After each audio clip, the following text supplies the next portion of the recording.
IDPguys.org, where managers and fans can further their fantasy football knowledge into the depths of Dynasty, individual defensive players, Superflex, and beyond.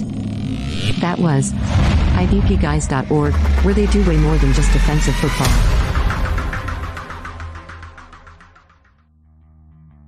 Coming out of last season, fantasy football IDP managers had a lot of expectations out of Miami. And that included edge rusher Jalen Phillips taking the next step. He flashed bright during a nice stretch toward the end of last season. But looking back now, we can see how he's struggling this year. And if we take a wider view, the opponents he faced last year, as he started to break out, were actually favorable edge matchups, including, at the same time, struggling offensive lines, like the Jets, Panthers, and Giants. Contest he should have been able to produce because the team's offensive line struggled to protect the edge, especially if he was going to prove why the Dolphins selected him 18th overall in last year's NFL draft. And he underperformed in quite a few other contests last season too, where other average Joe edge rushers were getting what the opponents allowed off the edge. And it is a little late, but it was a red flag. And so far this year, Phillips hasn't outplayed any of these early tougher matchups this season.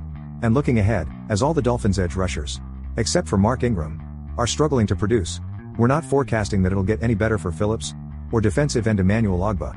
Because the Dolphins will face way tougher offensive lines the rest of the way, at least according to the current in-season information, than they did this time last year, when Phillips looked like a lock through a few of those contests. So for the rest of this season, Phillips looks like a hit-or-miss injury replacement, in deeper formats, for now, or a bye-week target, when the waiver wire is running dry. And yes, of course, there is some hope, but a full-out breakout by Phillips isn't looking that hot at all for the rest of the season. Jalen Phillips' dynasty outlook is a little brighter, and also comes with an example of a caution.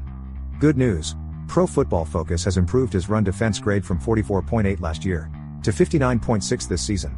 They also saw that Phillips has improved as a pass rusher, boosting it from a 61.3 to a 70.3 grade, and those are far from the high-end numbers we like or expect from a former first-rounder.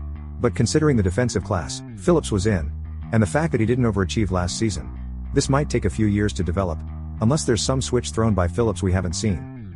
And there will always be poor, solid, and strong matchups in the future.